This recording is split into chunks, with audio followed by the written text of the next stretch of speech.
Thank you very much, Michelle, for this. I know that practicing Tai Chi with you the other day positively influenced my entire day.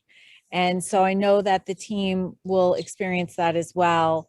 And just thank you so much for all of the time and gifts and talents that you have given the Choose Love movement throughout our month of fun.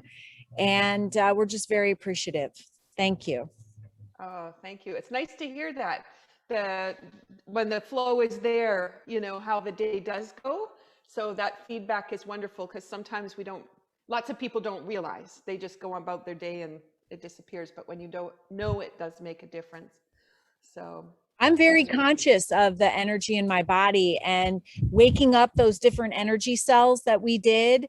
I've been doing that practice of moving the arms around and patting the body and down the outside of the legs, up the inside, just to wake it up and stimulate. I think we all need to do that to feel alive right now in the present moment. And I loved that about it. So thank you. beautiful. It's something that, too, for me, my background, I came from not walking and having to rebuild my body so I could walk again. And that was all stress. So that wasn't even I hurt myself. It was just the stress piled up and pocketed in my feet so that I couldn't actually even walk on my feet anymore. And it was quite a journey to try to get back in teaching dance in a studio, having a voice that wasn't loud enough for the kids to hear. And I couldn't move on my feet, sitting on a bench and then having people demonstrate for me. Like, it was crazy. So these tools I have experience with, all of them on many levels, because they have influenced me in such incredible ways. And Tai Chi, I came and learned Tai Chi. My dad learned it first, and it helped him with his depression. And then I was living in a different town, so I started taking it from someone renting space from me. And my mom also then started. And I did Tai Chi, but then I walked away from Tai Chi. And I was thinking, you know, I don't know if it made that much difference. You know, it's kind of busy in my schedule. I have to give up my Saturday mornings. And then I realized how much further back my body slid again. And so I said, okay, I'll come back to Tai Chi. So I came and I dove in even deeper. And then I had a year that was really, really crazy with some performing things happening. And so it fell by the wayside, and 1 month led to the next month. And pretty soon a year had gone by. And then, of course, I couldn't walk.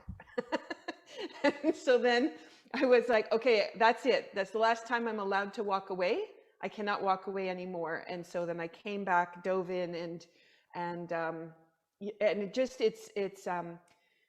Tai Chi has its own package, but because I also am a dancer and because I also am a healer, I have the ability to mix and match things. And it's taken me several decades to get the conversation to kind of go like this and come together as one. But it's lovely when you can understand how impactful a movement can be.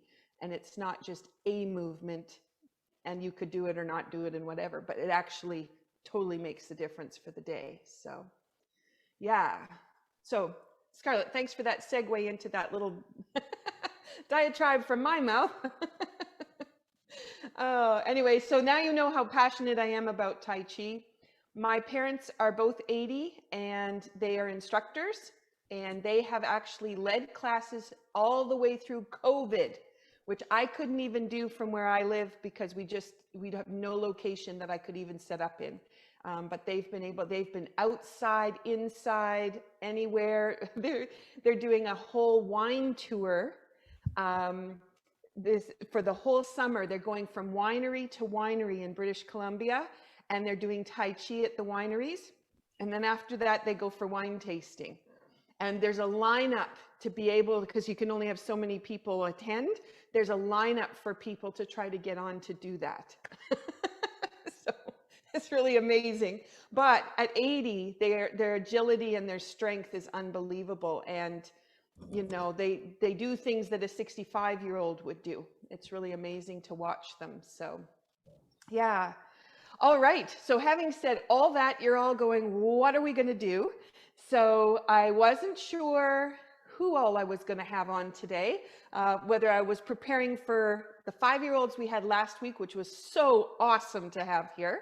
I teach little pieces of Tai Chi to kids, but never actually a full class, so it was delightful to have them.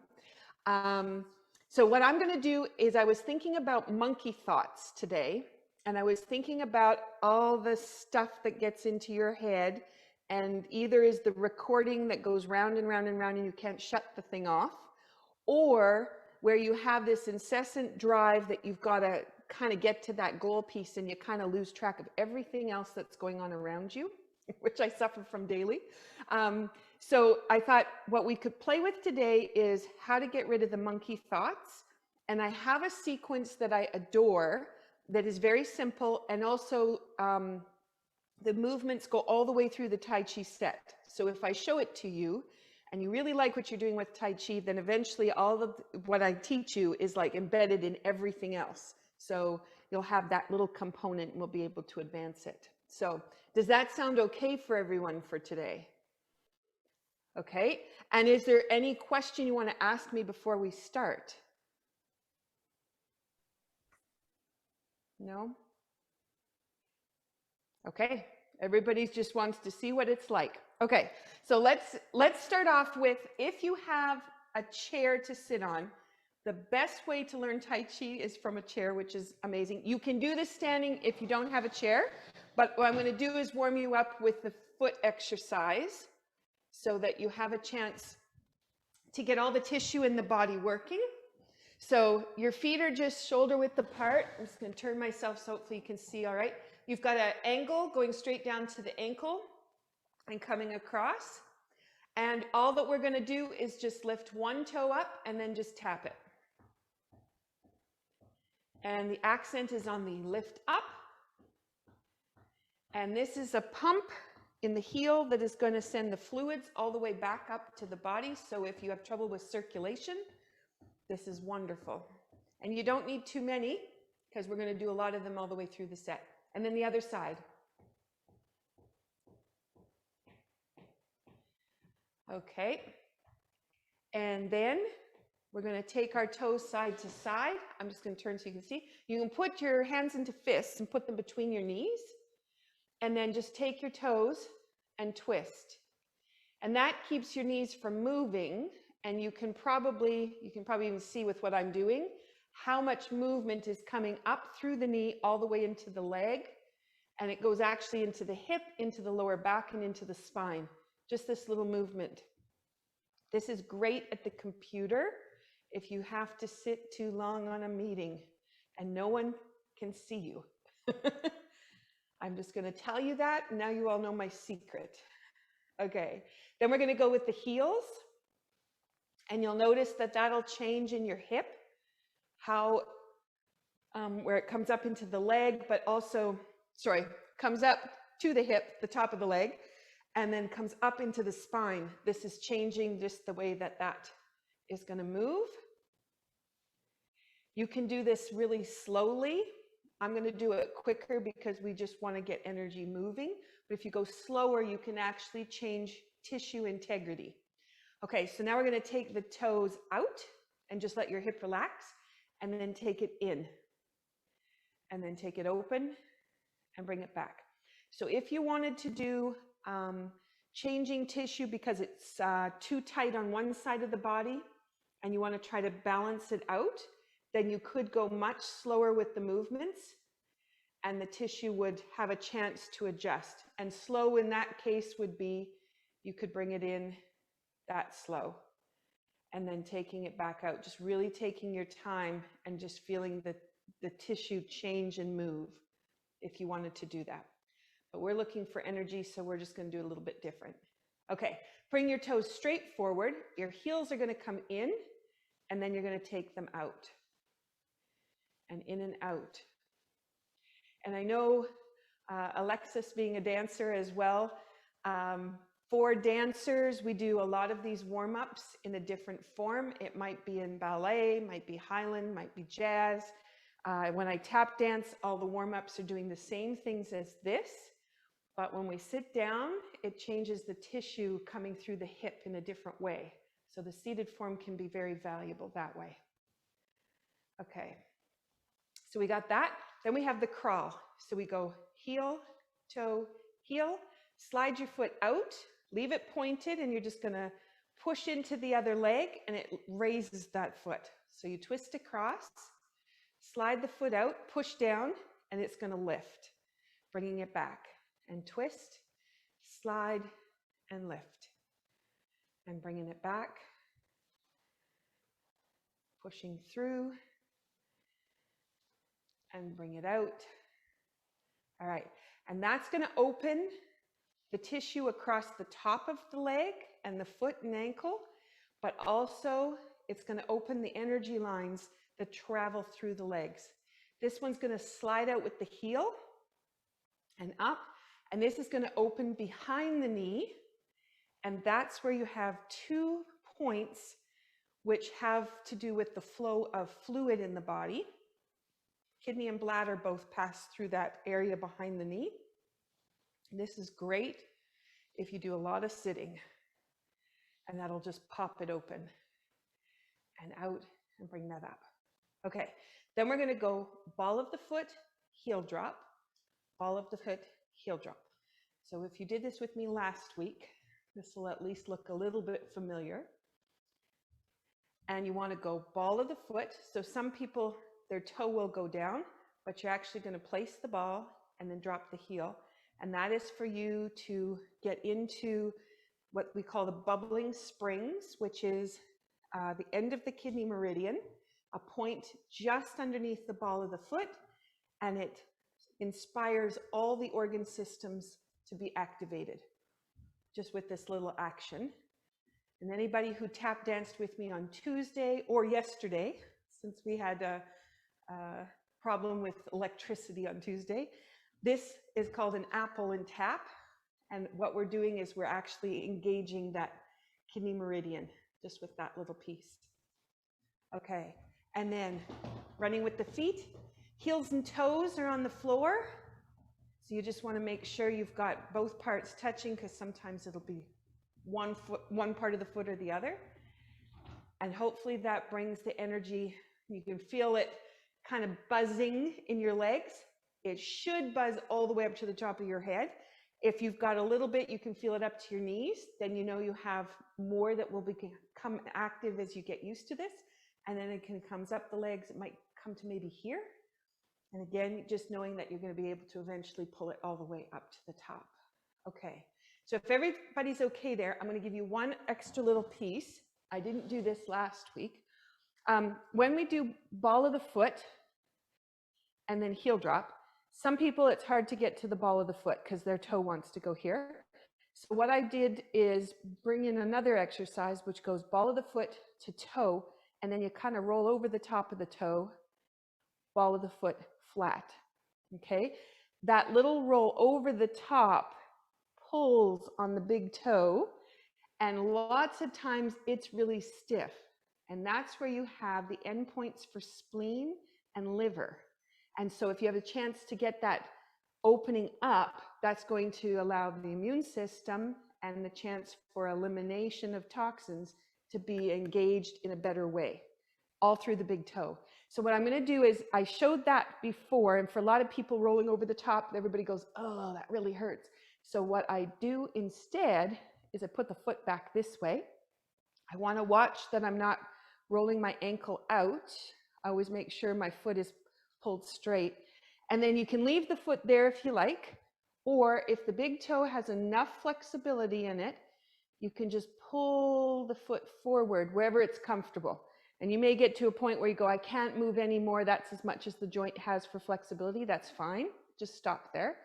But you can take it up, and you'll feel in your leg across the ankle, you'll feel that pull in there, but you'll also feel on the arch of the foot where a lot of times it'll cramp, and that'll just give it a chance to let go. Okay, so I'm just going to see, I know there's a couple things in there. So yeah, Nicole, you're right, toe shoes. Yes, that's a whole other world. and a lot of cramping in the foot too. Okay, so totally. Okay, so you're here, and if you have a chance that you can pull it a little bit further up, you take it where it's comfortable. What you will find is within a couple of days, that will have completely opened. Like, it does not take very long. Okay, let's go the other side. Put the other one out.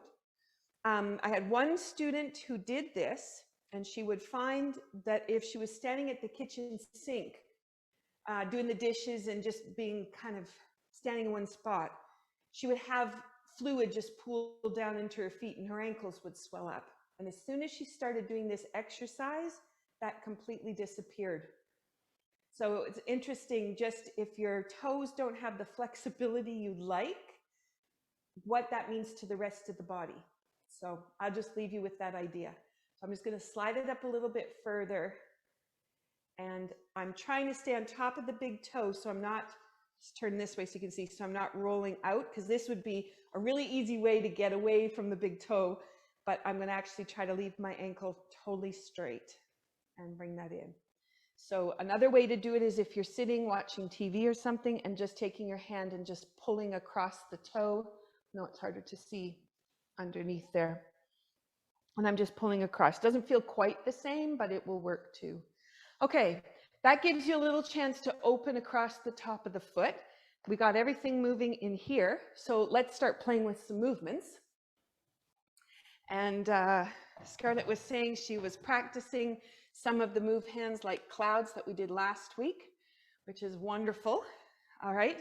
And so today what I'm going to show you is some arm positions first, and then I'll put the foot positions in, then we'll put the whole thing together. Okay. So this is going to be for a movement called brush knee. And I'll just show you what it looks like so you have an idea what the whole package will be. So it looks like this. And every time we move our hand, whatever position we put our hand in, we alternate what's happening in our hip, but also what's going on in shoulder and jaw. So just by how I move my hand, I'm going to be changing what's happening for my body.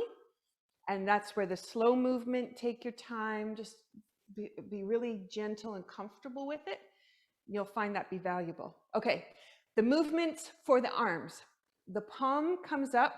I'll put my gloves on so you can see my hands better, since I'm focusing on hands here. Okay. All right. So what happens is the palm of the hand is going to go up and it goes back to the corner. So it's not going to go back so your shoulder squeezes together, shoulder blades, but it goes back so that you can kind of pull your shoulder blade a little bit out from you. Okay, and it's palm up. Then the other hand is just forward. You're going to drop the elbows. The hands come into the middle. They pass each other. One hand goes to the ground and the other one is going to come forward. Okay, I'll just turn so you can see my hand as it comes through. So I'm going to turn it up. It goes open. Then we're going to come in. Comes in. One hand goes down to the floor. The other one's going to come out. Now this one seated is a fantastic exercise. So you can do this one if you're waiting for the kettle to boil, or you're talking on the phone, or heaven forbid another Zoom call, come back in. But at least then you've got that movement and you can do it seated. It's really quite beautiful. So when you open up your hand to go to the back, the other hand kind of creeps a little bit forward on its own. And there's this beautiful little spine rotation that happens. And then dropping the elbows lets the tension go in the tissue, and then it comes back around to line up straight. So if you have an imbalance in the tissue going up the spine, this gives it a little bit of a tug in one direction, and then it lines everything up. Everything goes straight. So you have open, sink, and then through. Open, sink, so that's the elbows, and then through. Okay, I'll just do a couple more, and maybe they'll feel comfortable. In, through, open, in, and then through. Okay. When you go to turn the hand to go open, you'll notice my fingers are apart, not spread like really hard. It's just that they're apart, and that means the energy can flow between the fingers. So I'm just bringing that to your attention. The palm goes up, and as you come underneath, you'll probably feel your shoulder blade. You can just do a little extension out from the body, and it just puts a little space into the joint. Then when the hand comes in to drop here, when your elbow goes to bend, you'll notice that your knees will want to let go at the same time. And that's because the knees and the elbows work together as a pair, and they recognize it. And there's just a release of tension in the joints. And then when you come through this centerpiece, it comes kind of past your ear. And your shoulders are going to square as the hand goes out. And that's where the alignment comes in. But what you'll find is when you get to this last little spot, the other hand is going to be ending up down here. And as it goes to press down and this one goes out, your tailbone, if you let go of your hips, let the muscles all relax, your tailbone will pull and try to drop towards the floor. And I'm just going to sink down so you can see what the action looks like. It's not going to go that far, but that's kind of the effect that you get. Okay, so we'll try it on the other side. So if I pull that hand back, I have a little extension of pulling it out, and then it's going to come in. There's the alignment where we line everything up straight. And as the hand goes out and this one pushes down, tailbone is going to let go, the hips release, the knees are nice and relaxed, and there's a sink that goes right through the spine. Now the importance of that is the turn, every vertebra as it turns inspires every organ system. It also inspires every muscle just coming off the spine. So this little piece of turning is inspiring everything through the body to engage, which is so cool. And then when you come back to the center, we want space between the joints so that we can have everything functioning as it needs to with the space it needs. And this is lining up that space. So you have inspire and then open. And all of that is letting the pathways just open completely. Okay, so that's the hand part. When your hand goes to push down towards the floor, the fingers are still spread. And as you go and push down, you'll just notice that sink feeling that you'll get in there. But there's also this beautiful little spiral. The hand could be here, but it's actually here. And as soon as you spiral in the joint, you change all the tissue running down the arm, which is another beautiful piece. And we kind of wring it out, so to speak, and then when we let it go, everything opens back up again. And that's actually how you get right into the bone, building bone density, but also washing the bone marrow. All of that just with that little action. Okay, so let's do 4 of them, and I'll be quiet. I know that's hard for me to do. Here we are. Sink. And push out. Open. Sink. Push out. Open. Sink. Open. Sink. Beautiful. Okay. If you're seated, you'll notice that spine rotation a little bit differently because of the way you're sitting. And the others, you'll start to notice all the organs are being massaged and manipulated by how you move. Okay, now we have to add feet. So we're going to turn the right foot 45 degrees, so to the corner, and then you sit down on that with your hip relaxed, and you're going to sit behind your knee. So you don't want to sit forward into the hip, but you want to put it back. Then place your left foot forward and where you can reach it without moving your weight. That's as far as you need to go. We go up from that leg, which is a spiral up. We're going to turn the hip so it lines up, both hip bones line up straight with the front. And then it's like a little spiral that goes down into the front foot. From there, you don't shift your weight backwards. You leave it where it is. You just pop your foot open to the 45. Place your weight on that foot. Put the other one out. And then shift the weight up. Spiral down into the front leg. And then spiral the toe out. So the weight's on it. Place the foot. Comes up and through. Down into the front leg. And then spiral. Place the foot. So this is actually a toyu. And a toyu is helping you to figure out how to place your weight and how to transfer your weight. And as you do that, what happens to the tissue while you're in that position? Place the foot, comes through, into position. Now, I've had a love-hate relationship with the toyu. When your back is tight, sometimes it's just so hard to try to move and manipulate in there, and the back just holds on tight. So if you find that, take a deep breath, move less. Less is more. Okay, so I'm going to add the hands in. If you don't want the hands, just keep going with the feet. You do whatever is comfortable for you. And if you're seated and you want to do this, your feet don't move. They stay connected to the floor, and it's just the hands that move. So I'm going to go right foot, right hand, sink, place the foot, in, through, hand is going to push down, that's the brush knee part, and your hand keeps going forward, and then the spiral happens with the other hand. Place the foot, comes in, sink, goes out, and then the hand and the foot turn together. And you'll notice I'm not rocking back to make it happen.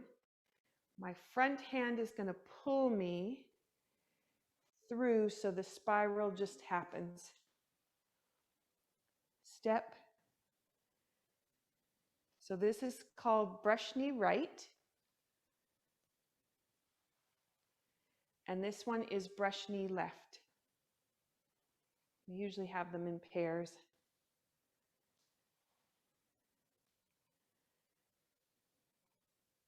I'll just do one more and then I'm out of room.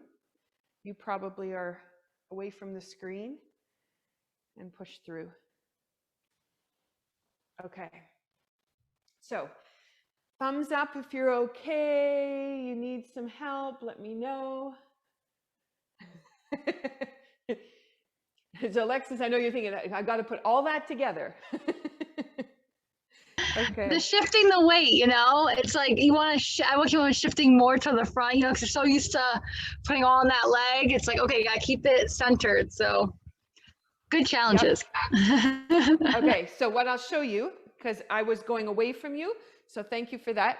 If I come a little bit so you can see me on the angle, when my hand gets to about here, so the elbow hasn't straightened yet, it starts to expand out. This just happens right there. Some people, if they're locked, they'll get to here and then nothing wants to move, so they'll go backwards, open the foot, and then bring it back. But if you can let yourself relax, nice deep breath, let the hands just pull you, it pops. Okay. Again, if the hips are tight, you may not have ever noticed that before. And so you're like, I don't know what she means by that. But all of a sudden one day it'll be like, oh, the foot just opens. And then that tightness or that tension starts to disappear. Okay, so I'm going to do a couple more. So then you can just feel comfortable with that movement of opening and that shift of weight. So the weight is all on one foot. Tai Chi is all about learning about how to place your balance and then how to use the power of the floor. Place the foot. That push out of the foot and down into the front foot. is such a powerful move. Comes through. And let's just do one more. Twist. Push through. Okay. And of course, that's your crash course in brush knee. So years and years of practice on it and playing with it. Okay. All right.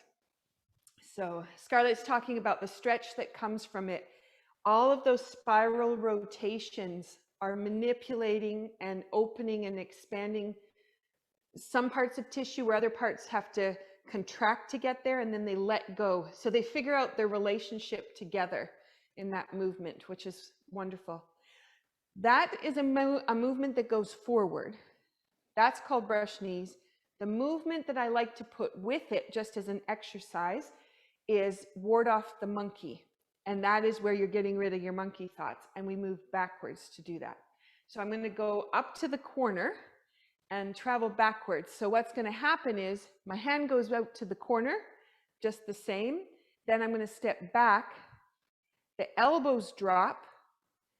And the hand pushes forward, just like we were doing with brush knee, except the other palm is going to go palm up. So it's going to go up in front of your belly. So we have open, step back, hands push through, same as before, palm is up on your right hand. Open, step back, through, open, step back, through, open, step back, through, one more, open, step back, through. Okay, so my hand out to the corner, I took my gloves off, let's come a little bit closer, in, so the palm comes up and comes down. And as this hand is going out, there's just that sink again. You'll kind of hit the place where it can't go any further, and then the spiral happens. Out towards that corner, elbow comes in, palm of the hand is up, and extend out. Open, elbows come down, in, through, and push out. Open, comes in, and push out. Open, elbows come in, sink,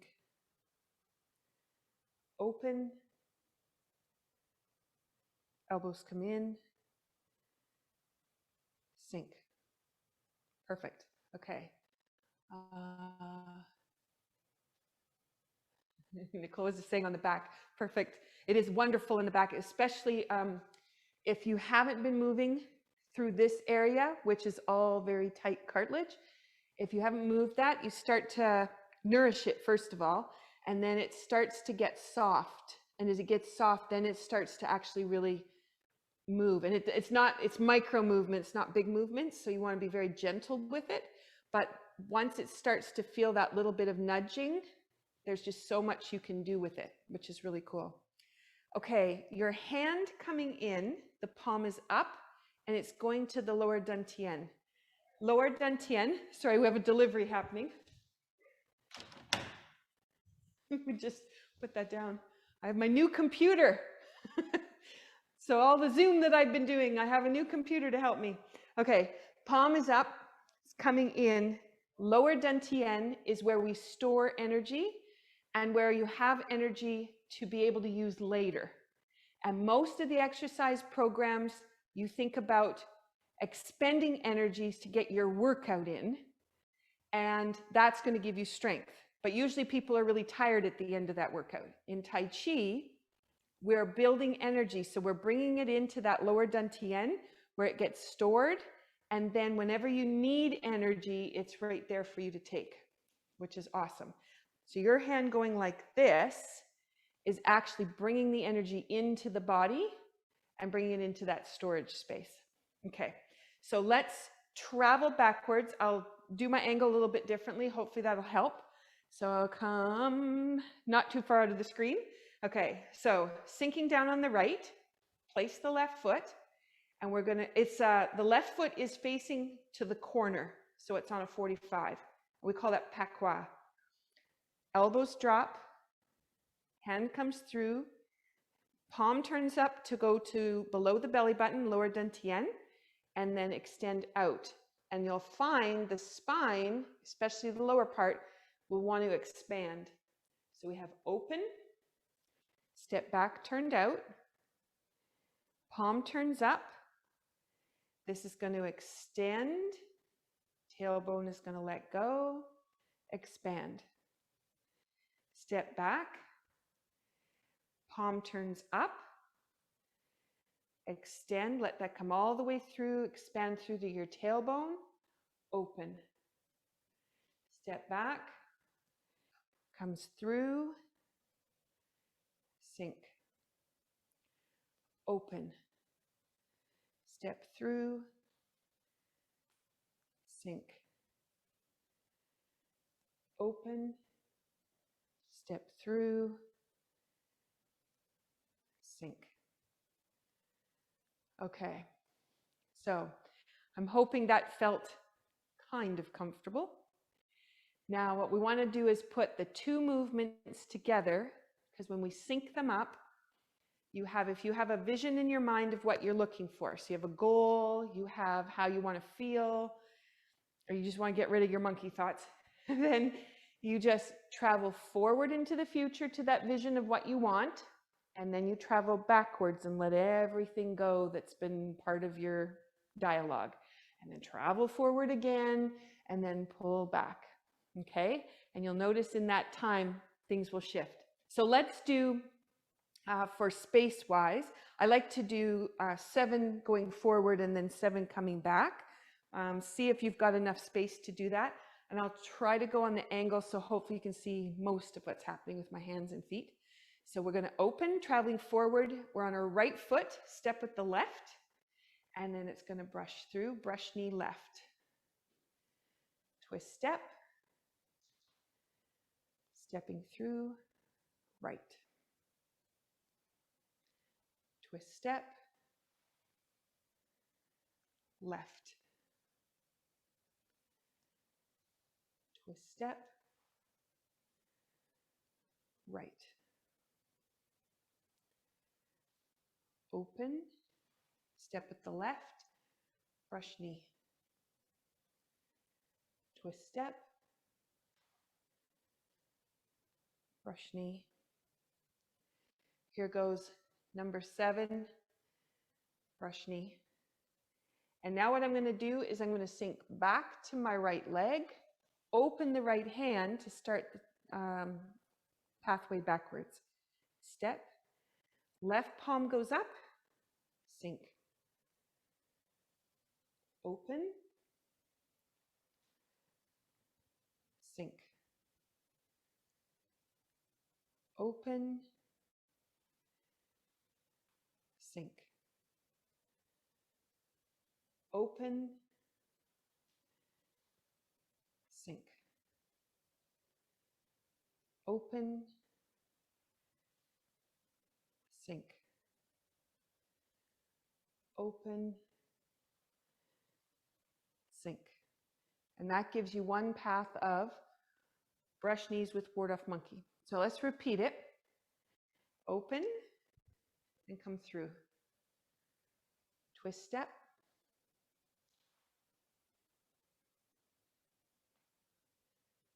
Through and twist step. Through, twist step. Right foot is out. Through, twist step. Through, twist step. Through, twist step. And here goes our last step forward in the left foot. Brush knee. Push into that left foot. It sends you back to the right. Open. Step back with your left. Palm goes up with the left. Ward off monkey. Open.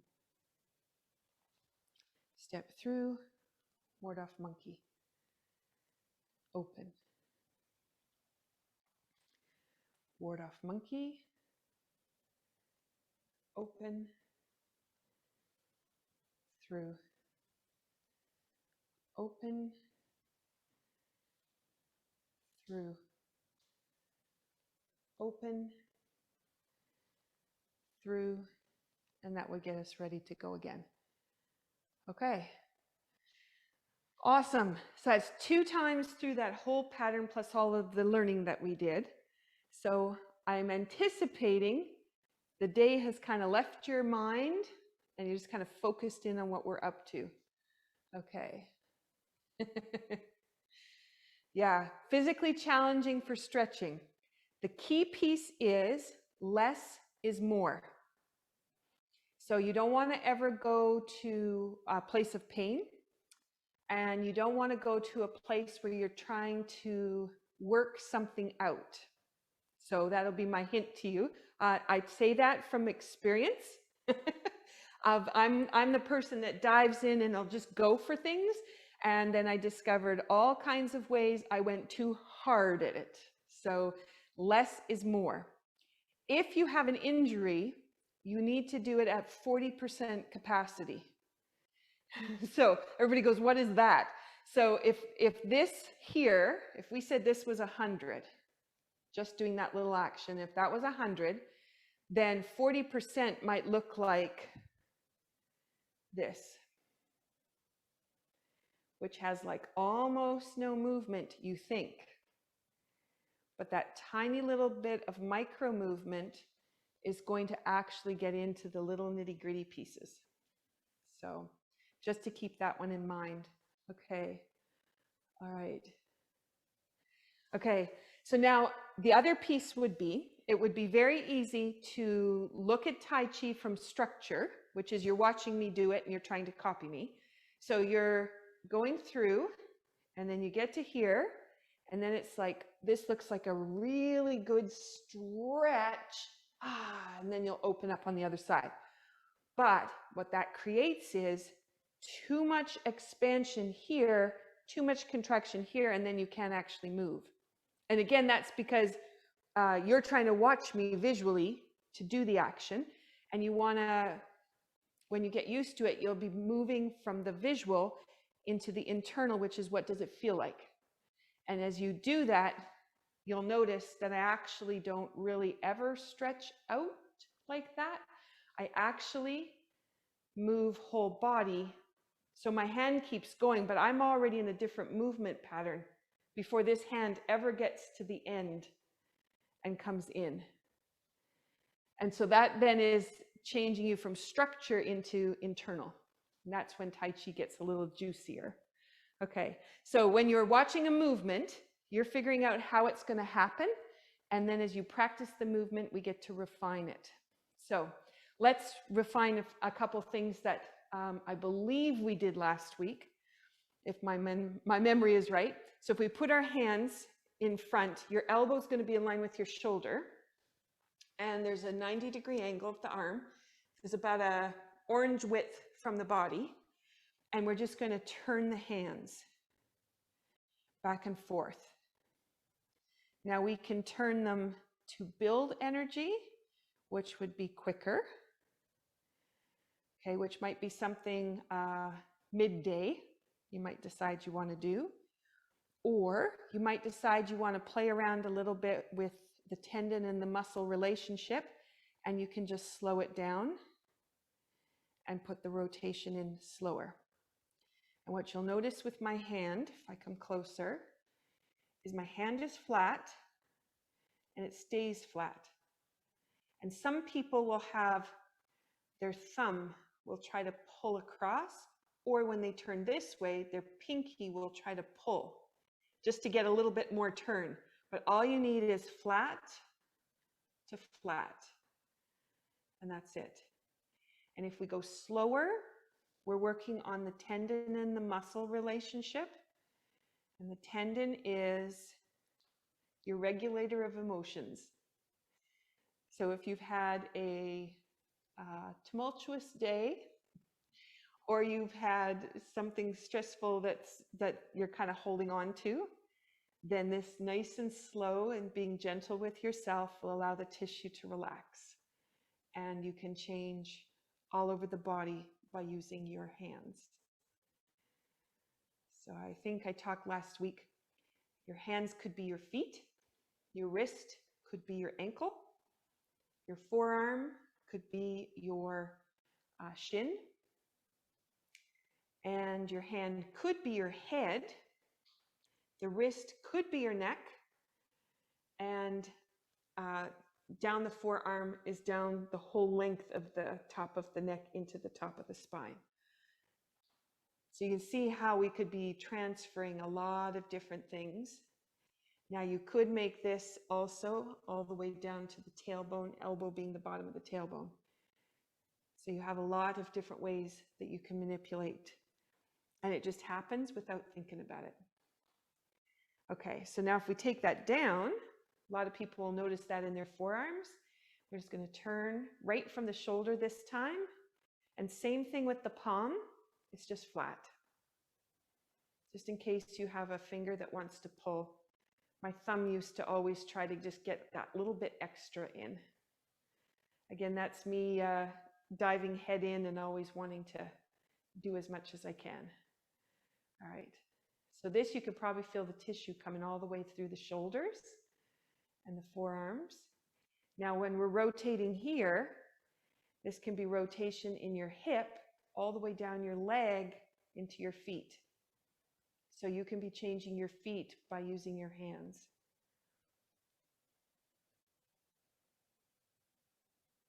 So one of the things we've assisted with is people recovering from surgery, where they think they can't move for several weeks while they wait till the cast comes off, but you can actually move a different body part and it'll stimulate the area that's in the cast. And then you have the opportunity to engage that tissue. So when the cast comes off, you have so much more movement, which is just phenomenal. Okay, so we have that. So if we come back up and then just turn again. All right, and again, a little bit faster is more energy building. And your hands here, you're rotating on the middle finger. So the rotation is coming around here, because some people will do maybe this with their hands, but you want to be turning from that top piece. It just keeps everything in alignment. Right. And for all those with their cameras on, thank you, because I can see you. That's great. That helps a lot. Okay. Perfect. Okay, so we let that go and we move to here. This one is about opening the energy in the center of your back. And this is a beautiful little movement I have linked up to bonding reflex that I've done another whole series with. So I'll share that one day. But right here isn't about stretching, because it would be easy to see me go like this. That's what you structurally might see of me. And it looks like I'm just stretching right through my shoulder, getting my arm as long as I can. But actually, it's about what's going on inside. So what's happening to the ribs, what happens to the shoulder blade, what happens to the muscles in between, and just letting them be nice and soft and just letting them move. And that will help move the energy from lower dantian, where we were storing it, all the way up and get it up towards the skull. So this would be called the middle dantian, or the middle energy center. This is really a nice one. First thing in the morning, you're standing out on the porch listening to the birds. This is wonderful to put in. And your hands, they're kind of in the center. You can scoop a little bit lower, but you'll find it's a different movement if it comes from the center. So I'll just plant that seed. And some people notice that their hand will go out and then they have trouble turning their hand towards themselves to come back in to create the wheel. if that's the case, just take your time, go slow. Some people will find their hands actually want to go the other way, paddling backwards. And if that happens again, just stop, go nice and slow. And it's like extend out, pull in, extend out, pull in.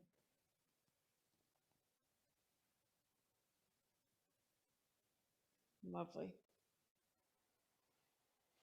And if you have a friend to chat with, you want to, you're standing and talking to each other, then you could just do these exercises at the same time.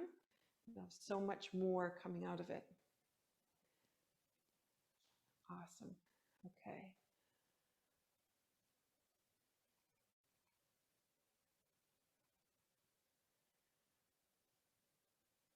Okay. Julia had to race away, but she said Tai Chi helped her husband with his back. Yeah. One of the things I can say about the back, I had my back seized up several times, and Tai Chi aggravated it. So for me, it was like, oh, I need to leave Tai Chi until my back has calmed down. But what I learned was that was me being too tight. It had nothing to do with Tai Chi. And I was trying to be too forceful, take it to 40% effort. So 40% effort of that little movement might have been like this, just to bring it down very small. You probably can sense in your hands already the shift in the energy. So there's, it's almost like you can feel a little ball of energy within your hands.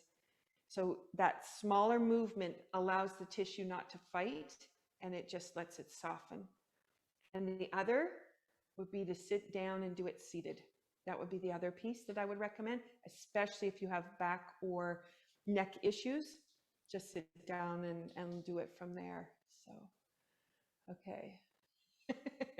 Ready to take a nap? Uh-oh. You are underneath the trees and it's gorgeous. So I could see exactly why you'd want to take a nap. Okay, so that gives you brush knees and ward off monkey. We did the seated foot exercises.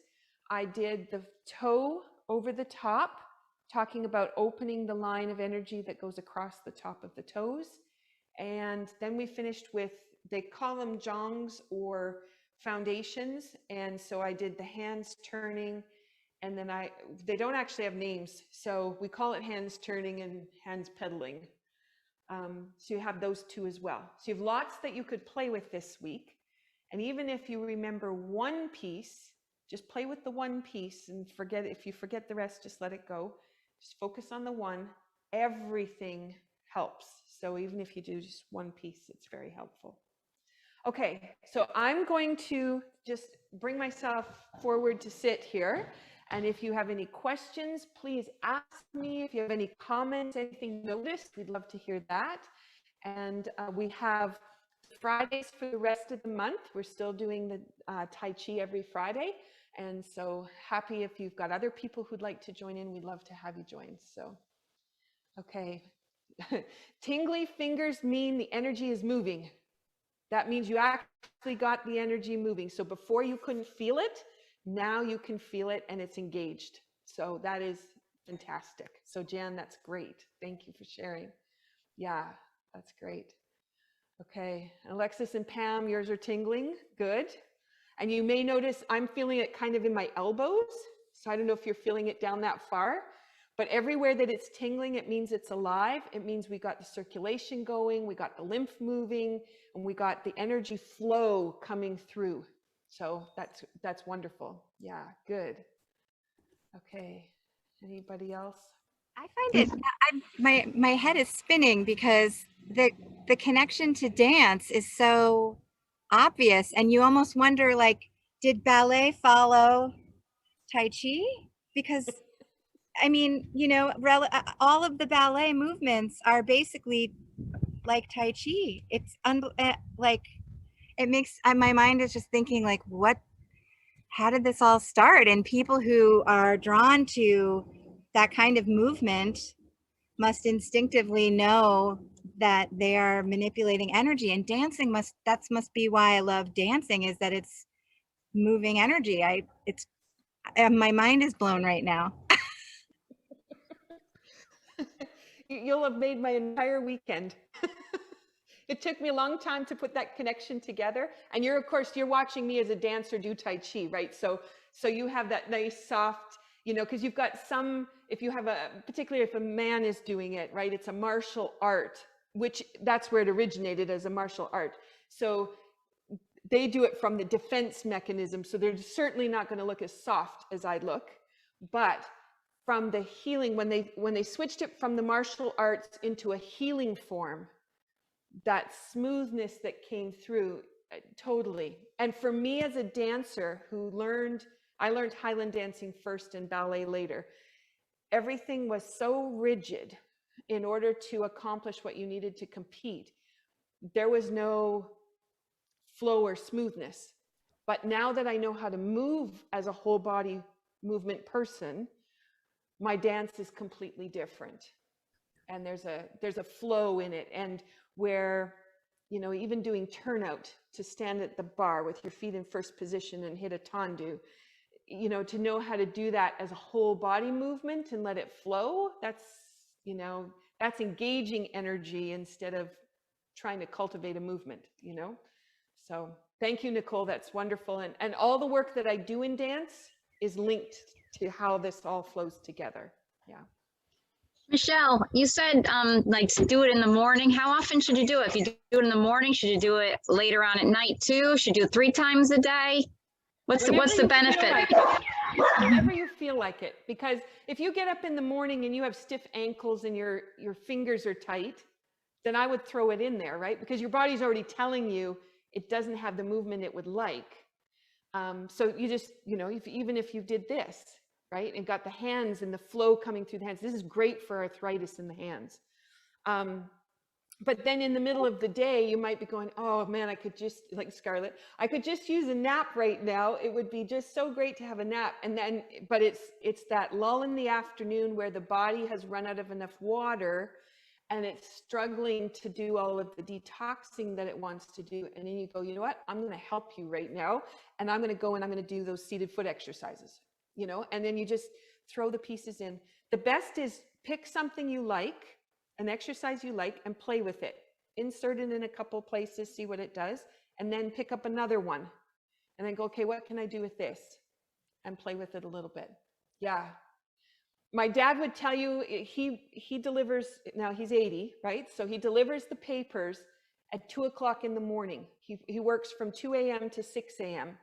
And before he leaves to do the papers, he does 20 minutes of Tai Chi.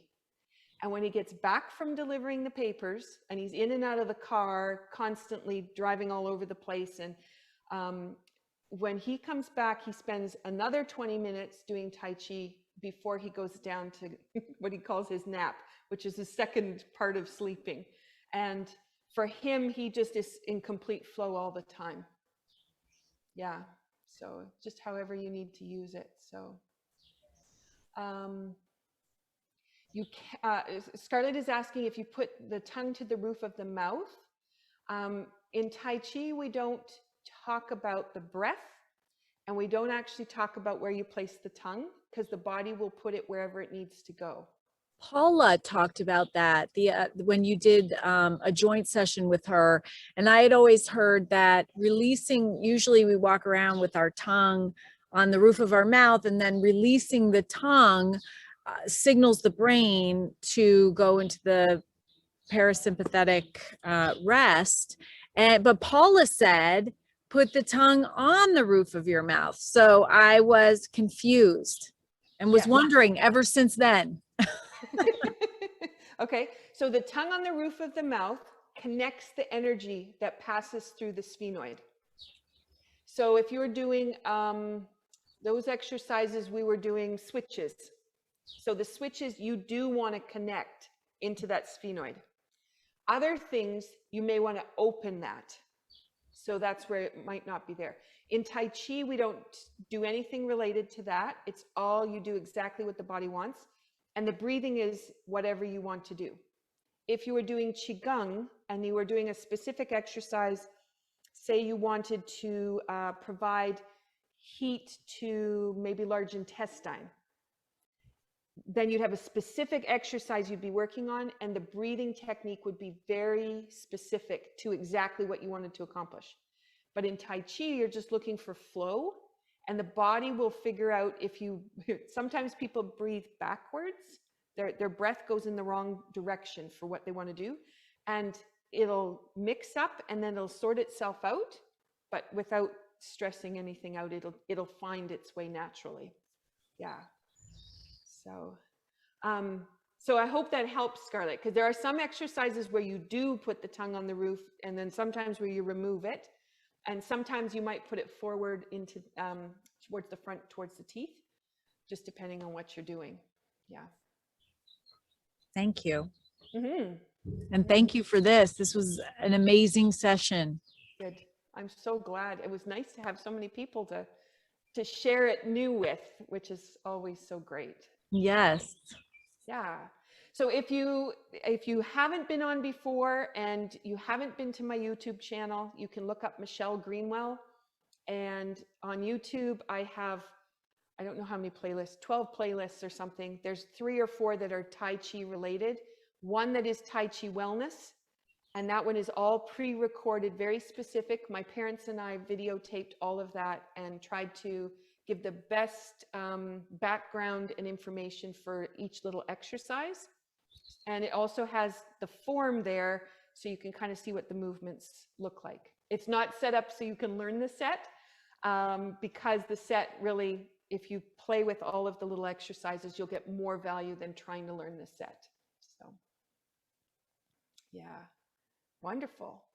Okay, well, I hope you can join next week, and I'll take you on a different journey. So thank you so much, and I'm looking forward to the rest of what we have this month with Choose Love.